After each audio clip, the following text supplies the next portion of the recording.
ಇವತ್ತಿನ ಪರಿಸ್ಥಿತಿ ಸುಮಾರಷ್ಟು ವಿಚಾರಗಳು ನಮ್ಮ ಎಲ್ಲರೂ ಹೇಳಿದ್ದಾರೆ. ನಮ್ಮ ಸುವರ್ಣ ಕರ್ನಾಟಕ ಜನಶಕ್ತಿ ವೇದಿಕೆ ಕಡೆಯಿಂದ ಈ ಒಂದು ಸಂಘಕ್ಕೆ ಮತ್ತು ಎಲ್ರಿಗೂ ಕೂಡ ನಾವು ಬೆಂಬಲ ಕೊಡ್ತಿದ್ವಿ. ಕಾರಣ ಏನಂತಂದ್ರೆ ನಮ್ಮ ಶಿಡ್ಲಘಟ್ಟ ಯಾವ ಪರಿಸ್ಥಿತಿಯಲ್ಲಿದೆ ಅಂತೇಳಿ ನಾವು ನೋಡ್ಕೋಬಹುದು.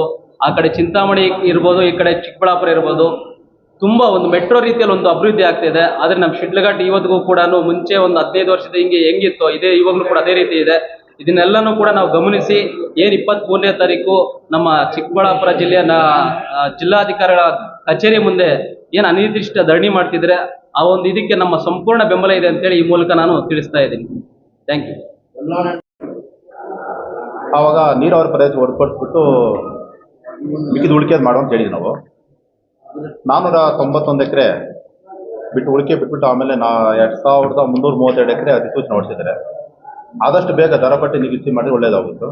ಇನ್ನು ನಮ್ಮ ವಿರೋಧ ಬಂದವರು ಸ್ವಲ್ಪ ನಾನು ಕಿವಿ ಮಾತು ಹೇಳಕ್ಕೆ ನಾನು ಬಯಸ್ತೀನಿ. ಯಾಕಪ್ಪ ಕಿವಿ ಮಾತು ಅಂದರೆ ಅವ್ರ ಮನೆಯ ಮಕ್ಕಳೆಲ್ಲ ಓದ್ತಾವ್ರೆ, ಇಂಜಿನಿಯರ್ ಮಾಡ್ಯಾರೆ, ಡಾಕ್ಟರ್ ಮಾಡ್ಯಾರ. ಒಬ್ಬರು ಮೈಸೂರಾಗ ಮಗಳು ಇಂಜಿನಿಯರ್ ಮಾಡಕ್ಕೆ ಹೋಗ್ಯಾರೆ. ತಿರುಗಿ ಮತ್ತೆ ನಮ್ಮ ಮಕ್ಕಳನ್ನ ಬೇರೆ ಕಡೆ ಕೆಲಸಕ್ಕೆ ಅಲ್ಲಿ ಮಾತ್ರ ರೈತರ ಭೂಮಿ ಅಲ್ಲ, ಇಲ್ಲಿ ಮಾತ್ರ ರೈತರ ಭೂಮಿ ಇದೆ. ಅವರು ಅದೇ ತಾನೇ ತೋಟ ಕೆಲಸ ಮಾಡ್ಕೊಂಡು ಇಲ್ಲ ದನ ಕರು ಮೇಸ್ಕೊಂಡು ಹುಳ ಮೇಸ್ಕೊಂಡಿದ್ರೆ ಅವ್ರು ರೈತಾಪಿ ವರ್ಗ ಅಂತ ಹೇಳ್ಬೋದು. ನಮ್ಮ ಮಕ್ಳು ಮಾತ್ರ ಇಲ್ಲಿ ಬಡವ್ರ ಮಕ್ಳು ಬಡವರಾಗಿರ್ಬೇಕು, ನನ್ನ ಮಕ್ಳು ಮತ್ತು ಶ್ರೀಮಂತರಾಗಿ ಕೆಲ್ಸಕ್ಕೆ ಹೋಗ್ಬಿಟ್ಟು ಒಳ್ಳೆ 1,00,000 2 ಲಕ್ಷ 3 ವರ್ಷ ಸಂಬಳ ತಗೊಂಬಂದು ಆರಾಮಿಗೆ ಇರ್ಬೇಕು ಅಂತ ಹೇಳ್ತಾರೆ. ಇನ್ನೊಂದು ಮಾತು ಹೇಳ್ತಾರೆ, ನೀರಾವರಿ ಪ್ರದೇಶ ನಾವು ಬಿಟ್ಟಿರಿ, ನಾವು ಹೋರಾಟ ಮಾಡ್ರು ಬಿಟ್ಟಿರೋದು ಅಂತ ಹೊರಗಡೆ ಹೇಳಿದ್ದಾರೆ. ನಾವು ಪ್ರತಿಯೊಂದು ಧರಣಿಯಲ್ಲಿ ಮನವಿ ಕೊಟ್ಟರು ಮುಖ್ಯಮಂತ್ರಿಗಳೇ, ಸುಧಾಕರ್ ಅವರಿಗೆ MLA ಸಾಹೇಬರಿಗೆ ನೀರಾವರಿ ಪ್ರದೇಶ ಹೊರತುಪಡಿಸಿ ಪ್ರತಿಯೊಂದು ಸಭೆಯಲ್ಲಿ ಸಮಾರಂಭ ಹೇಳಿದ್ರಿ. ಭಾಳ ಧನ್ಯವಾದಗಳು ಅವ್ರಿಗೆ. ನೀರಾವರಿ ಪ್ರದೇಶ ಈಗ ಯಾವ 400 MLA ಸಾಹೇಬರೆಲ್ಲ ಒಪ್ಕೊಂಡ್ಮೇಲೆ ನೀರಾವರಿ ಬಿಟ್ಕೊಟ್ಟಿದೆ. ಈಗ MLA ಅವ್ರನ್ನ ಬೇಕಂತಾರೆ, ಮಿನಿಸ್ಟ್ರು ಬೇಕಂತಾರೆ, ಮುಖ್ಯಮಂತ್ರಿ ಬೇಕಂತಾರೆ.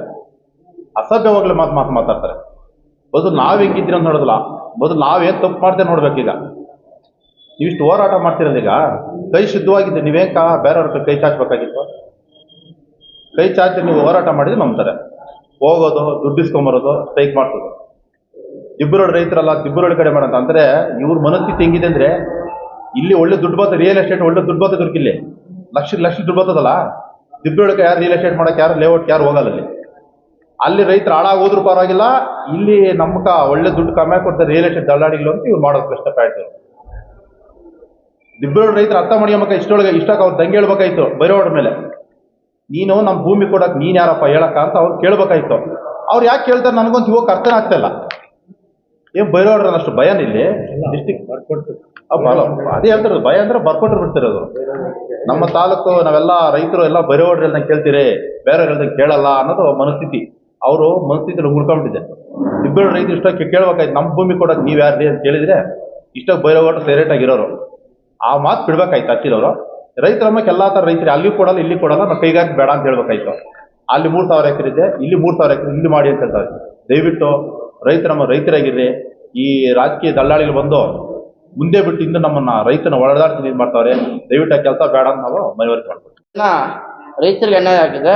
ಅವ್ರೇನಂದ್ರೆ ಅವ್ರ ಜಮೀನನ್ನು ಯೂನಿವರ್ಸಿಟಿಗೆ ಬಿಟ್ಕೊಟ್ಟಿದ್ದಾರೆ. ಇವತ್ತು ಬದಲಿ ಜಮೀನು ಕೊಡ್ತೀವಿ ಅಂತಿರ್ತಕ್ಕಂತಹ ತಾಲೂಕು ಆಡಳಿತ ಅಂದಿರ್ತಕ್ಕಂಥ ಏನು ಆವಾಗಿರ್ತಕ್ಕಂಥ ತಹಶೀಲ್ದಾರ್ ಅವ್ರೇನು ಮಾಡಿದ್ದಾರೆ, ಅವರಿರ್ತಕ್ಕಂಥ ಎಲ್ಲ ಮೂಲ ದಾಖಲಾತಿಗಳನ್ನು ವಶಕ್ಕೆ ಪಡೆದು ಇವತ್ತು ನಾಳೆ ಅಂತೇಳಿ ಸುಮಾರು 4-5 ವರ್ಷ ತಿಳಿಬಿಟ್ಟು ಈಗ ಇಲ್ಲೆಲ್ಲ ಇನ್ನೊಂದು ಕಡೆ ಕೊಡ್ತೀವಿ ಅಂತ ಅಲ್ಲಿ ನೋಡಿದ್ರೆ ಎಲ್ಲ ಹಳ್ಳ ಕೊಳ್ಳ ಗುಟ್ಟ. ಮತ್ತು ಅದೇ ಬೇರೆಯವ್ರಿಗೆ ಎಲ್ಲಿ ಫಲವತ್ತತೆ ಇದ್ದು ಅಲ್ಲೇ ಕೊಟ್ಟಿದ್ದಾರೆ. ಈಗ ಇವ್ರು ಕೇಳೋದೇನು, ನಾವು ಕೂಡ 56 ವರ್ಷದಿಂದ ಇಲ್ಲಿ ಸ್ವಾಧೀನದಲ್ಲಿದ್ದೀವಿ, ನಮ್ಮನ್ನು 53 ಅರ್ಜಿ ಹಾಕಿದ್ದೀವಿ, ನಮ್ಮ ತಾತ ಏನು ಬಂಡೆ ಗುಂಡೆಲ್ಲ ಹೊಡೆದು ಸದ್ಯಕಳ್ಳಿ ಕೇಳಿರ್ಬೋದು, ಅಮರಾವತಿ ಎಲ್ಲ ಕಲ್ಲು ಬಂಡೆಗಳನ್ನ ಹೊಡೆದು ಇವತ್ತು ಸಂಪರ್ಕ ಮಾರ್ಗದಲ್ಲಿ ತೆಂಗಿನ ಮರಗಳಿದ್ದಾವೆ, ಬೆಳೆ ಇಡ್ತಾ ಇದ್ದೀವಿ. ನಮ್ಗೆ ಈ ಜಮೀನನ್ನು ಕೊಡಿ, ತಪ್ಪೇನಿದೆ? ಯಾಕೆ ಕೊಡಬಾರ್ದು? ಅಲ್ಲಿಗೆ ಶಕ್ತಿ ಮಂತ್ರಿಗೊಂದು ಕಾನೂನು, ಶಕ್ತಿ ಹೀನರಿಗೊಂದು ಕಾನೂನಾ?